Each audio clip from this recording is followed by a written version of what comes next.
The Assembly will hear an address by Her Excellency La Asamblea escuchará una locución de su excelentísima señora Giorgia Meloni, presidenta del Consejo de Ministros de la República de Italia. Protocolo, tengan a bien acompañar a su excelencia para que pueda dirigirse a la Asamblea.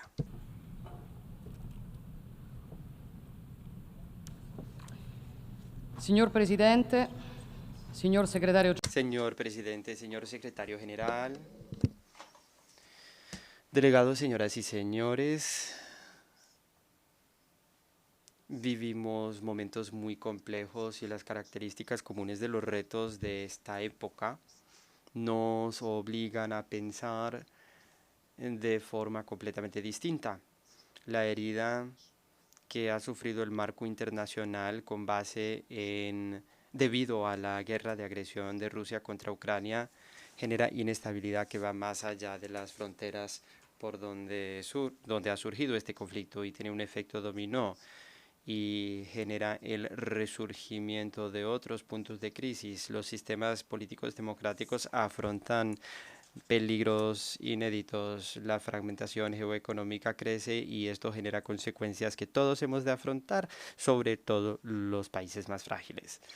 El camino hacia la reducción en las emisiones ambientales llegó a un cruce de caminos entre enfoques ideológicos y falta de solidaridad de los principales emisores. La falta de agua y energía cada vez asemellan el desarrollo en la seguridad alimentaria y la estabilidad social de comunidades en su totalidad. El uso instrumental de la fe religiosa se ha convertido en fuente de tensiones o incluso peor, persecución. Hay centenares de millones de personas en todo el mundo quienes sufren debido a su credo. Y entre las principales víctimas están los cristianos. Estamos viendo el advenimiento de la inteligencia artificial, una revolución que nos obliga a hacer preguntas que nunca nos imaginábamos, aunque no sé si inteligencia sea la palabra adecuada, porque el ser inteligente es el que hace preguntas, no el que da respuestas a través del procesamiento de datos. Es una tecnología que genera una hoja de ruta hacia un mundo donde el progreso no optimiza las capacidades humanas, más bien las reemplazan con consecuencias dramáticas como por ejemplo en el mercado laboral, generando estructuras verticales que concentran más la riqueza.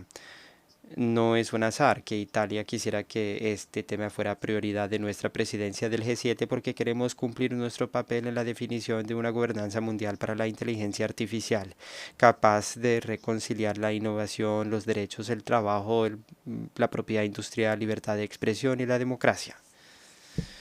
Esta complejidad se ve agravada por retos profundamente entrelazados, lo cual nos señala sobre todo una realidad. Los problemas del sur global también son los problemas del norte global y viceversa. Ya no hay bloques homogéneos. La interdependencia de nuestro destino es un hecho. Por este motivo nos vemos obligados a cambiar de pensamiento frente al pasado. El reto es un cambio paradigmático en las relaciones entre naciones y el funcionamiento de los organismos internacionales. Necesitamos un modelo de cooperación que sea completamente nuevo. Creo que este modelo novedoso puede y debe fundamentarse en unos principios que no se pueden dar por sentado: respeto mutuo, solidaridad y concreción. Significa una relación entre todos en pie de igualdad para recuperar la capacidad de escuchar a los otros, de entender su pensamiento. Esta es la base de cualquier forma de confianza mutua. Precisamente porque consideramos que este enfoque es importante, por eso fijamos todos los eventos durante nuestra presidencia del G7 en un formato abierto con una divulgación amplia que incluya todos los continentes, el G20, la Unión Africana, las instituciones financieras y económicas y los bancos multilaterales de desarrollo. Hemos mostrado que el G7 no es únicamente una fortaleza que busca replegar, más bien ofrece valores y está abierto al mundo. Creo que el punto de inflexión que ha alcanzado Italia en sus relaciones con África se pueden manifestar a través del plan de inversión para África, a través de canales bilaterales con proyectos pilotos en 9 países africanos, creando alianzas estratégicas con cada uno de estos. Tenemos sinergias operativas reestructuradas con el Marco Mundial Europeo y la Alianza para la Infraestructura Mundial y la Inversión, el G7. Consolidamos nuevos instrumentos financieros con el Banco Africano para el Desarrollo y el Banco Mundial para permitir el flujo de recursos públicos y privados. Diseñamos soluciones innovadoras como por ejemplo la Iniciativa de Seguridad Alimentaria de Apulia para fortalecer la seguridad y la producción alimentarias y el crecimiento energético para África para apoyar la producción y la distribución de energía limpia. Decidimos apoyar los proyectos estratégicos para África como por ejemplo el corredor Lóvido. Todo esto lo hemos hecho sin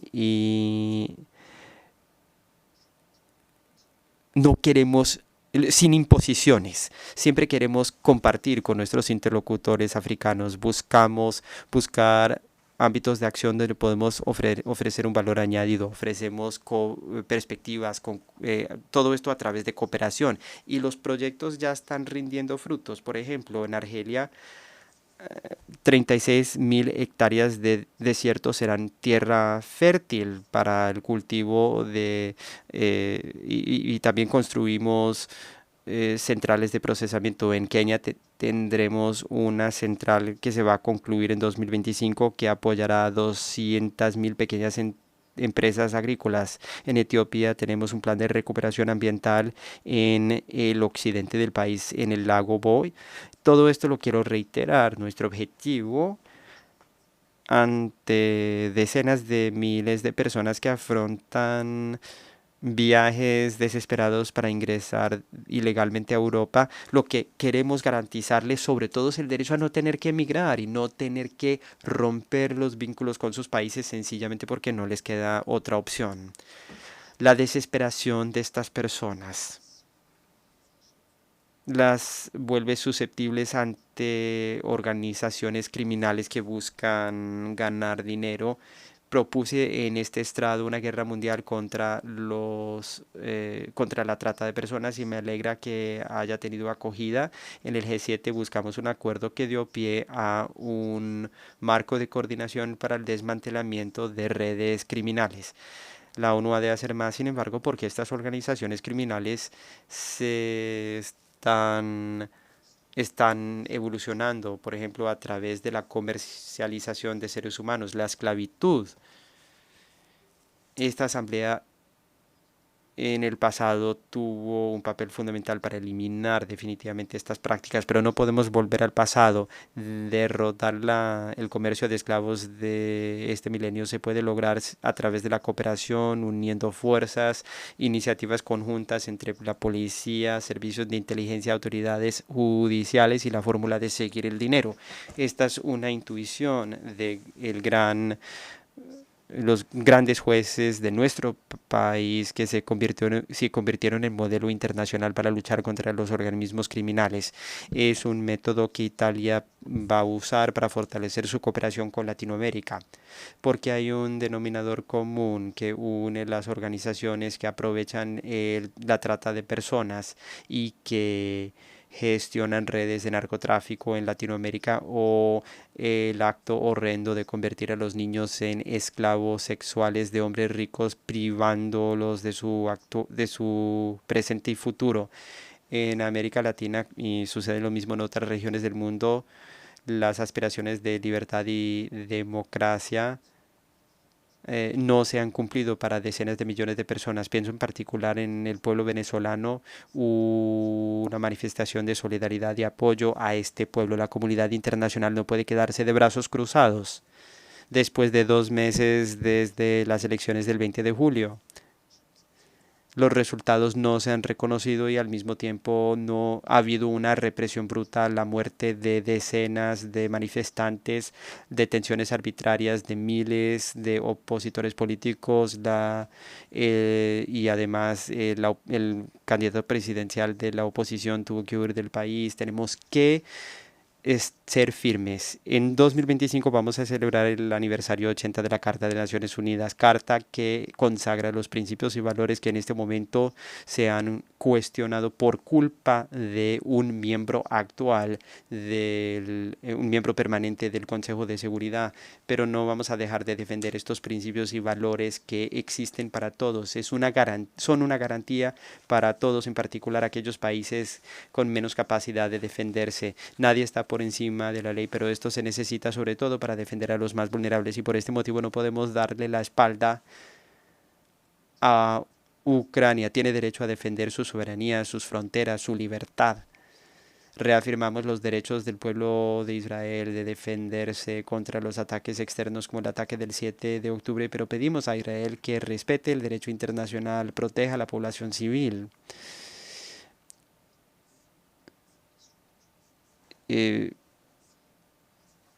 Y siguiendo esta misma lógica, creemos en el derecho del pueblo palestino a su propio Estado, pero para que esto suceda necesitamos que los palestinos confíen en un liderazgo arraigado en el diálogo y a través de la estabilidad y la autonomía. Los acuerdos de Abraham han demostrado la posibilidad de una coexistencia mutua y un reconocimiento mutuo. Tenemos que trabajar con esa base. La necesidad es alcanzar sin mayor dilación un cese al fuego en Gaza y la liberación inmediata de los rehenes israelíes.